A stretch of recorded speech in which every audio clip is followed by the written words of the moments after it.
Hello friends, welcome to Venkitech channel. இந்த வீடியோல என்ன பார்க்க போறோம் அப்படினு பாத்தீங்கன்னா சிங்கப்பூர் கம்பெனி உங்களை வந்து வேலையை விட்டு ஊருக்கு அனுப்புறேன் அப்படினு சொல்லிட்டாங்கன்னா அடுத்த ஆப்ஷன் என்ன பண்ணலாம் அப்படிங்கறத பத்தி தான் பார்க்க போறோம். அதாவது 100% இது நடக்க வாய்ப்பு இல்ல. ஒருவேளை சப்போஸ் சிங்கப்பூர் கம்பெனி ஓனர் வந்து இந்த மாதிரி உங்களை சொல்லிட்டாங்க, உங்களை அவங்களுக்கு பிடிக்கல அப்படின்னா அந்த மாதிரி டெர்மினேட்னா வேலையை விட்டு தூக்குறது. அப்படி ஒரு வேலை பண்ணிட்டாங்க அப்படின்னா நம்ம அடுத்த ஆப்ஷன் என்ன பண்ணலாம் அப்படிங்கிற பத்தி அந்த வீடியோல பார்க்க போறோம். ஸோ ஃப்ரெண்ட்ஸ், அதுக்கு முன்னாடி நீங்க இன்னமும் நம்ம வெங்கிடெக் சேனலை சப்ஸ்கிரைப் பண்ணலன்னா மறக்காம சப்ஸ்கிரைப் பண்ணிக்கோங்க. சிங்கப்பூர் பத்தின நிறைய வீடியோக்கள் வந்து நம்ம வெங்கிடெக் சேனல்ல போட்டிருக்கோம். ஸோ அதை பார்க்காதவங்க பார்த்து தெரிஞ்சுக்கோங்க. வாங்க இந்த வீடியோ பார்த்துடலாம். இப்போ இதுக்கு முன்னாடி வீடியோல என்ன பார்த்தோம் அப்படின்னு கேட்டீங்கன்னா, ஏதாவது பொய்யான தகவல் சொல்லி சிங்கப்பூர் வேலைக்கு வந்தோம் அப்படின்னா நம்ம சிங்கப்பூர் கம்பெனி ஓனர் வந்துட்டு நம்மளை வேலையை விட்டு தூக்கிடுவாரா அப்படின்னு சொல்லி போட்டிருந்தோம். ஆமா, கண்டிப்பா வந்துட்டு வேலையை விட்டு தூக்கிடுவாரு. உங்களுக்கு வந்து ஒரு 3 மாசம் டைம் கொடுப்பாங்க. அந்த 3 மாசத்துக்குள்ள வந்துட்டு நீங்க வந்துட்டு வேலையை வந்து கத்துக்கிறணும். 3 மாசம் உங்களோட பெர்ஃபார்மன்ஸை பார்ப்பாங்க. 3 மாசம் முடியல அப்படின்னாலும் ஒரு மாசம் 2 மாசம் எக்ஸ்டெண்ட் பண்ணி கொடுப்பாங்க. அதனால வந்துட்டு இவங்க வந்துட்டு அந்த அளவுக்கு குடும்பக்காரங்க கிடையாது. ஓகேங்களா? உங்களை வந்துட்டு வேலை தேடுறனாலும் சொல்லி கொடுத்து அதை வந்து ஒரு 3 மாசம் வரைக்கும் உங்களுக்கு ட்ரைனிங் கொடுத்து அந்த 4-5 மாசம் போனதுக்கு அப்புறமும் நீங்க சில கம்பெனி வந்து எக்ஸ்டெண்ட் பண்ணி கொடுப்பாங்க, ஒரு 4 மாசமா கூட ஆக்கி கொடுப்பாங்க. அதனால அதை பார்த்துக்கோங்க. 4 மாசம் 5 மாசத்துக்குள்ள நீங்க வேலையை கத்துக்கிறீங்க அப்படின்னா ஒன்றும் பிரச்சனை இல்லை. வேலையை கத்துக்கல அப்படின்னா ரொம்ப கஷ்டம். அது போக நீங்க உங்களோட ஒர்க் வந்து அவங்களுக்கு சாட்டிஸ்ஃபை ஆகலைன்னா கண்டிப்பா வந்துட்டு உங்களை ஊருக்கு அனுப்பி விட்டுருவாங்க. அதனால அதை பார்த்துக்கோங்க. அதனால நீங்க வர்றீங்க அப்படின்னா தெரிஞ்ச வேலைக்கு மட்டும் வாங்க. ஸோ ஓகே, இப்போ இல்லை பிரதர், நான் வந்துட்டு வேலை நல்லா தான் பார்த்தேன், எனக்கு வந்து அந்த வேலை 100% தெரியும், இருந்தாலும் எங்க ஓனர் வந்துட்டு என்னை பிடிக்கல, அதனாலதான் என்னை வேலையை விட்டு ஊருக்கு அனுப்புறாரு அப்படின்னு சொல்லி நீங்க சொல்றீங்கன்னா உங்களுக்கு என்ன சொல்யூஷன் அப்படின்னு சொல்லி பாத்தீங்க அப்படின்னா, ஃபர்ஸ்ட் இந்த மாதிரி நடக்குது அப்படின்னா சிங்கப்பூர் வேலைக்கு வர்றீங்கன்னா முதல்ல இதுல உள்ள ரூல்ஸ் எல்லாம் முதல்ல தெரிஞ்சுக்கோங்க. ஏன்னா உங்க ஏஜென்ட் எல்லாம் வந்துட்டு இந்த மாதிரி இதெல்லாம் சொல்லவே மாட்டாங்க. அவங்களுக்கு தேவை காசு. அவங்க வந்துட்டு உங்களை எங்கிட்டாவது இறக்கி விட்டுட்டு உங்ககிட்ட இருந்து ஒரு நல்ல அமௌண்ட் மட்டும் பாத்துருவாங்க, அவ்வளவுதான். மற்றபடி அங்க என்ன ரூல்ஸ் அது மாதிரிலாம் வந்து உங்களுக்கு வந்து எக்ஸ்பிளைன் பண்ணிட்டு இருக்க மாட்டாங்க. ஸோ அதனால நான் அதோட ரூல்ஸ் எல்லாம் என்னன்னு முதல்ல தெரிஞ்சுக்குவோம். ஃபர்ஸ்ட் ஒரு வேலைக்காக செலக்ட் ஆகி வர்றோம் அப்படின்னா 3 மாசம் வந்து ப்ராபகேஷன் பீரியட்னு சொல்லிட்டு ஒன்று கொடுப்பாங்க. அதாவது நம்ம பெர்ஃபார்மன்ஸ் செக் பண்றதுக்காக நமக்கு வந்து அந்த டைம் கொடுப்பாங்க. இதெல்லாம் வந்துட்டு அந்த ஏஜென்ட்டுக்கு வந்து சொல்ல மாட்டாங்க. நம்ம நினைச்சு போவோம், நம்ம தான் இன்டர்வியூல செலக்ட் ஆயிட்டோமே, நமக்கு பிரச்சனை இல்லை, இனிமே அங்கே போய் வேலை பார்த்தலாம் அப்படிங்கிற மாதிரி நினைப்போம். அப்படி கிடையாது. இன்டர்வியூல செலக்ட் ஆனாலுமே இங்க வந்து நம்மளோட பெர்ஃபார்மன்ஸ் வந்து 3 மாசம் செக் பண்ணுவாங்க. அதனால அந்த ஃபர்ஸ்ட் 3 மாசம் வந்துட்டு கொஞ்சம் கேர்ஃபுல்லா இருங்க.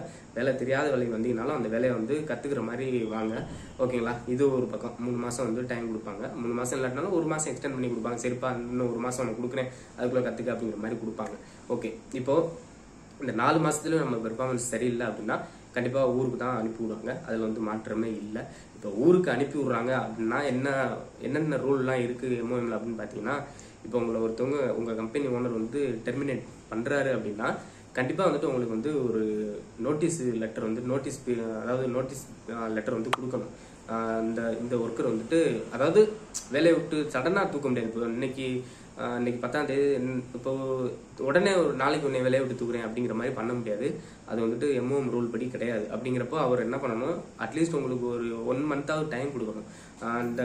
அவர் வந்து நம்மகிட்ட வந்து சொல்லணும், உன்னோட வேலை வந்து எனக்கு சாட்டிஸ்ஃபையா இல்லை அப்படின்னு சொல்லிட்டு ஒரு லெட்டர் மாதிரி கொடுக்கணும். அது வந்துட்டு அதில் வந்து ஒரு 1 மந்த் வந்து டைம் பீரியட் கொடுப்பாங்க. அது வந்து கண்டிப்பாக கொடுக்கணும். அப்படி கொடுக்காம வந்து யாரும் சடனாக இது பண்ணாங்க அப்படின்னா நீங்கள் வந்து எம்ஓஎம்ல போயிட்டு கம்ப்ளைண்ட் பண்ணலாம். அந்த மாதிரி எங்கள் ஓனர் வந்துட்டு எனக்கு வந்துட்டு எந்த ஒரு நோட்டீஸ் பீரியடும் கொடுக்காம என்னை வந்துட்டு ஊருக்கு போக சொல்றாரு, நான் எப்படி போறது அப்படின்னு சொல்லி கேட்டீங்க அப்படின்னா அவங்க வந்து ஹெல்ப் பண்ணுவாங்க. அதாவது நோட்டீஸ் பீரியட் கொடுக்காம நீங்க எப்படி அந்த பையனை வந்துட்டு வெளியேற்றலாம் அப்படிங்கிற மாதிரி ஹெல்ப் பண்ணுவாங்க. அதனால எந்த ஒரு ஓனரும் உங்களை வந்துட்டு இப்படி பண்றாங்க அப்படின்னா ஒரு நோட்டீஸ் பீரியட் வந்து கண்டிப்பா கொடுத்தாங்க. சரி, ஓகே, நோட்டீஸ் பீரியட் கொடுத்துட்டாங்க, 1 மாசம் வந்துட்டு நமக்கு டைம் இருக்கு அப்படின்னா நம்ம அடுத்து என்ன பண்ணலாம் அப்படின்னு கேட்டீங்கன்னா, வேற வழியே இல்லை, வந்துட்டு நம்ம வேலை தேடுறதுதான். அந்த 1 மாசம் வந்துட்டு வேலை தேடுறது. அப்புறம் இப்போ சரி, ஓகே, 1 மாசம் நோட்டீஸ் பீரியட் கொடுத்தாங்கன்னு இது ஒரு எம்ஓஎம் ரூல். அதுக்கப்புறம் என்னன்னு பாத்தீங்கன்னா, ஏஜென்ட் மணி வந்துட்டு நீங்க வந்துட்டு அமௌண்ட் வந்து பாதி அமௌண்ட் வந்து வாங்கிக்கலாம். இது வந்து ரூல்ஸ்ல இருக்கு. அப்படிங்கிறப்ப நீங்க ஒரு 6 மாசத்துக்குள்ள உங்க ஓனர் வந்துட்டு உங்களை ஊருக்கு அனுப்புறாரு அப்படின்னா சிங்கப்பூர் ஏஜென்ட் கிட்ட நீங்க எப்படியும் ஒரு $6000 கட்டிருக்கீங்க அப்படின்னா சிங்கப்பூர் ஏஜென்ட்டுக்கு வந்து ஒரு $5000 ஆச்சும் போயிருக்கும். ஓகேங்களா? அப்போ அந்த $5000 சிங்கப்பூர் ஏஜென்ட் இருந்து ஒரு $2500 நீங்க வாங்கிடலாம். அது கண்டிப்பா அந்த ஏஜென்ட் கொடுத்து தான் ஆகணும். அப்படி அவர் கொடுக்கலன்னு வச்சுங்களேன், நீங்க ஊருக்கு போகும்போது நீங்க வந்துட்டு எம்ஓஎம்ல போயிட்டு கம்ப்ளைண்ட் பண்ணிடலாம். இந்த மாதிரி எங்க ஏஜென்ட் வந்துட்டு எனக்கு அமௌண்ட் ரிட்டர்ன் பண்ண மாட்டேங்கிறாரு அப்படின்னு சொன்னீங்கன்னா அவங்க வந்துட்டு உங்களுக்கு ஹெல்ப் பண்ணி அந்த பாதி அமௌண்ட்டை கொடுத்தாங்க. அது வந்து அவங்க ரூல்ஸ் படி. இப்போ $5000 $2500 கொடுத்துருவாங்க. மீதி காசு வந்துட்டு ஒரு $2000 வந்து நம்ம ஊர் ஏஜென்ட்டுக்கு போயிருக்கும் இல்லையா, அந்த காசை வந்துட்டு நீங்க நம்ம ஊர் ஏஜென்ட்ட பார்த்து வாங்குறது உங்களோட சாமர்த்தியம். அதனால நம்ம ஊர் ஏஜென்ட்டுக்கு வந்துட்டு பெரும்பாலும் நல்லவங்களா இருந்தா கொடுத்துருவாங்க, இல்லைன்னா சில பேர்னா ஏமாத்திடுவாங்க. அதனால அதையும் பார்த்துக்கோங்க. இது ஒன்று, இந்த அமௌண்ட் வந்து ரிட்டர்ன் வாங்கிக்கலாம். ஓகேங்களா? இதுதான் வந்துட்டு சரி ஓகே. இப்போ உங்களை வேலையை விட்டு தூக்கிட்டாங்க, அப்போ நீங்கள் வந்து எம்ஓஎம்ல வந்து கம்ப்ளைண்ட் பண்ணுறீங்க, இந்த மாதிரி என்னை வந்து வேலையை விட்டு தூக்கிட்டாங்க, நான் நல்லா தான் வேலை பார்க்குறேன் அப்படின்னு சொல்லி கம்ப்ளைண்ட் பண்ண போறீங்க அப்படின்னா உங்களுக்கு எம்ஓஎம் ஹெல்ப் பண்ணுமா அப்படின்னு கேட்டிங்கன்னா கண்டிப்பாக கிடையாது. ஏன்னு கேட்டிங்கன்னா அவங்க என்ன சொல்லுவாங்கன்னா, நீ ஒத்துக்கிட்டு தானே இந்த வேலைக்கு வந்த, அது வந்துட்டு உங்கள் பாஸுக்கும் உனக்கும் ஒரு இது, நாங்கள் வந்துட்டு அதில் வந்து தலையிட முடியாது, அதனால வேலைக்கு எடுத்தது அவர் என்ன சொல்றாரோ அதை தான் நீ வந்து கேட்டாகணும், நாங்கள் வந்துட்டு எதுவும் ஹெல்ப் பண்ண முடியாது அப்படிங்கிற மாதிரி அவங்க சொல்லிடுவாங்க. அதனால எம்ஓஎம் வந்துட்டு கண்டிப்பாக ஹெல்ப் பண்ணாது. ஓகேங்களா? சரி ஓகே, எம்ஓஎம் ஹெல்ப் பண்ணாது. இப்போ இதெல்லாம் வந்துட்டு இந்த ரூலில் இருக்குது, இதெல்லாம் வந்துட்டு தெரிஞ்சுக்கோங்க. ஸோ அப்படியே நீங்கள் அவர்கிட்ட போய் எம்ஓஎம்ல கம்ப்ளைண்ட் பண்ணுறீங்க அப்படின்னாலும் உங்கள் ஓனர் வந்துட்டு அவங்க வந்து ப்ரூஃப் காட்டிடுவாங்க. நீங்கள் அந்த வீடியோ கால் பேசுனது, இன்டர்வியூவில் எல்லாமே தெரியும் சொன்னது, ரெஸ்யூமில் நீங்கள் வந்துட்டு மாடிஃபை பண்ணி போட்டது, அந்த வேலைக்கு ஏற்ற மாதிரி போட்டிருப்பீங்களா, அதெல்லாம் போய் காட்டி அவங்க வந்து சொல்லிடுவாங்க, இந்த மாதிரி இந்த ஒர்க்கர் வந்துட்டு இந்த வேலை தெரியும்னு சொல்லி வந்தால் இங்கே வந்து வேலை தெரியாமல் இருக்கான் அப்படிங்கிற மாதிரி சொல்லிடுவாங்க. அதாவது 3 மாதம் டைம் இருக்குது, பொறுமையாக இருக்குது, எதுவுமே பயப்படாதீங்க. 3 மாதம் உங்களுக்கு டைம் இருக்குது, அதனால வந்துட்டு 3 மாதத்துல வந்து கற்றுக்கிற மாதிரி ட்ரை பண்ணுங்க. ஓகேவா? சரி ஓகே, இதெல்லாம் வந்து ரூல்ஸுக்குள்ளுக்கு இருக்குது. இதையும் தாண்டி உங்கள் கம்பெனி வந்துட்டு இப்படி பண்ணிடுச்சு அப்படின்னா என்ன பண்ணணும் அப்படின்னு கேட்டிங்கன்னா, நம்ம வந்துட்டு வேலை தேடணும். வேலை தேடுறது எப்படிங்கிறது நான் ஆல்ரெடி சொல்லியிருப்பேன். ஸோ இங்கே உள்ள லோக்கல்ஸ் நியூஸ் பேப்பர் இல்லை லோக்கல் கம்பெனி இல்லை ஆல்ரெடி ஏதாவது ஒரு ஃப்ரெண்ட்ஸை வச்சு மூவ் பண்ணி அந்த கம்பெனிக்கு வந்துட்டு அந்த டைம் பீரியட் கொடுத்துருக்காங்க இல்லையா, அந்த டைம் பீரியடுக்கு வந்துட்டு நீங்கள் வந்து வேறு கம்பெனியில் வேலை தேடி மாறிக்கலாம். ஓகேங்களா? இது ஒன்று. அப்படி வேலை கிடைக்கல அப்படின்னா இன்னொரு ஆப்ஷன் என்னன்னு கேட்டிங்கன்னா, இங்கே வந்துட்டு ஸ்கில் அடிக்கிறது. அதாவது நம்ம ஊரில் இந்த டெஸ்ட் அடிக்கிறது இருக்குல்ல, இங்கே வந்துட்டு ஸ்கில் அடிச்சிங்க அப்படின்னா ஒரு $1000-1200 தான் ஆகும். அப்போ உங்களை கம்பெனி இப்படி சொல்லிடுச்சு அப்படின்னா தயவுசெய்து போய் ஸ்கில் அடிச்சுக்கோங்க. என்ன ஒரு $1500 வீட்டில் இருந்து கூட போட்டு விட சொல்லுங்க, ஒன்றும் பிரச்சனை இல்லை. அப்படிங்கிறப்ப நீங்கள் போயிட்டு ஸ்கில் அடிச்சிங்கன்னா அது ஒரு வாரமோ 3 நாளோ என்னமோ தான் நடக்கும்னு நினைக்கிறேன்.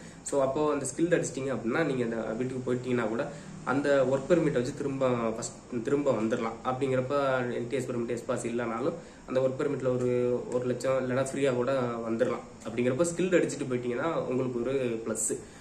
மற்றபடி திரும்ப 4 லட்ச ரூபா கட்டணும் அப்படிங்கிற, அதனால ஒருவேளை இப்படி பண்ணிட்டாங்க அப்படின்னா ஸ்கில் அடிச்சிட்டிங்க அப்படின்னா உங்களுக்கு ஒரு ப்ளஸ். ஏன்னா நீங்கள் ஊருக்கு போயிட்டு திரும்ப வர்றீங்க அப்படின்னா ஒரு 1.5 லட்ச ரூபா கட்டினீங்க அப்படின்னா திரும்ப வந்துடலாம். இல்லாட்டி ஃப்ரீயாக கூட உங்கள் ஃப்ரெண்ட்ஸை வச்சு மூவ் பண்ணி இந்த ஸ்கில் அடிச்சிருந்தீங்க அப்படின்னா ஒர்க் பெர்மிட்டில் வந்துடலாம். மற்றபடி திரும்ப எஸ்பாஸ்லேயே என்டிஎஸ் பெர்மிட்டில் திரும்ப கம்பெனி அனுப்பிட்டு திரும்ப வர்றீங்க அப்படின்னா திரும்ப 4 லட்ச ரூபா கட்டணும். அதையும் பார்த்துக்கோங்க. அதுக்கப்புறம் இந்த கிளாஸ் 3 டிரைவிங் லைசன்ஸ் முடிஞ்சுன்னா எடுத்து வச்சுக்கோங்க. இதை எடுத்துக்கிட்டிங்கன்னா கூட அதிகபட்சமான வேலைகள் வந்து டிரைவிங் வேலைகள் வரும்னு நம்ம சொல்லியிருக்கோம். ஸோ அதனால் இந்த ஸ்கில்டும் டிரைவிங்கும் முடிச்சிட்டிங்க அப்படின்னா ஏதாவது ஒரு ஒர்க் பெர்மிட்டில் டிரைவராக கூட ஈஸியாக அங்கே வந்து வந்துடலாம். ஓகேங்களா? ஸோ இதெல்லாம் இருக்குது, அதனால் வந்துட்டு பார்த்துக்கோங்க. அதிகபட்சம் நல்லதே நடக்கும்னு நினச்சிக்கோங்க. மற்றபடி பயப்படுறதுக்குலாம் ஒன்றும் இல்லை. ஏன்னா இங்கே பயந்தவனுக்கு ஒன்றுமே பண்ண முடியாது அப்படிங்கிறது நமக்கு தெரியும். நீங்கள் என்னடா பிரதர் இவ்வளோ சொல்கிறாரு, அப்போ வந்துட்டு கண்டிப்பாக இந்த மாதிரி நடந்துருமோ அப்படிங்கிற மாதிரிலாம் பயப்படாதீங்க. உங்ககிட்ட கான்ஃபிடென்ட் இருக்குன்னா கண்டிப்பாக நீங்கள் வந்து ட்ரை பண்ணி வந்துருங்க. மற்றபடி கோலத்தனமாக வந்துட்டு ஐயோ இவ்வளவு இருக்கு, இங்கிலீஷ் தெரியாத, எனக்கு வந்துட்டு வேலை தெரியாது அப்படிங்கிற மாதிரிலாம் பயப்படாதீங்க. உங்கள் மேலே உங்களுக்கு நம்பிக்கை இருக்குது, என்னால் இங்கிலீஷ் பேசி மேனேஜ் பண்ண முடியும், எனக்கு அந்த வேலை இல்லைனாலும் இந்த வேலையில் எனக்கு நம்பிக்கை இருக்குது, நான் போய் கற்றுக்குருவேன் அப்படின்னா நீங்கள் வந்துட்டு தைரியமாக வாங்க. ஓகே, புரியுதுங்களா? நான் இவ்வளோ பேசுகிறேன் அப்படின்னா எல்லாம் நான் அனுபவிச்சதுனால தான் பேசுகிறேன். ஸோ நான் இன்றைக்கி வந்துட்டு இவ்வளோ இதை உங்கள்கிட்ட சொல்கிறேன் அப்படின்னா நான் வந்து மற்றவங்கள்ட்ட இருந்து காப்பி பண்ணி இந்த விஷயங்கள்லாம் நான் உங்களுக்கு சொல்ல கிடையாது. நான் அனுபவிச்ச விஷயங்களை தான் நான் வந்து உங்களுக்கு சொல்லிட்டு இருக்கேன். ஆமாம், நானும் வந்துட்டு எஸ்பாஸில் வந்துட்டு கம்பெனி வந்துட்டு என்னை அந்த மாதிரி பண்ணி அனுப்பி விட்டுட்டாங்க. ஸோ அதனால் அந்த மாதிரி கஷ்டங்களெல்லாம் நான் அனுபவிச்சு போனதுனால தான் நான் இன்றைக்கி வந்துட்டு இவ்வளோ சொல்கிறேன். நான் இன்றைக்கி வந்துட்டு வீடியோ போடுறேன், இவ்வளோ விஷயங்கள் சொல்கிறேன், இவ்வளோ சேலரி வாங்குவார், நல்லா ஹாப்பியாக இருக்காரு அப்படிங்கிற மட்டும் நினைக்காதீங்க.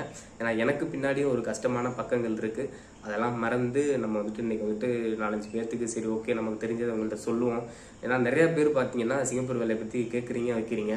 ஸோ அதனால் வந்துட்டு ட்ரை பண்ணுங்கள். அவங்கள வந்து ட்ரை பண்ண வேணாம்னு சொல்லலை.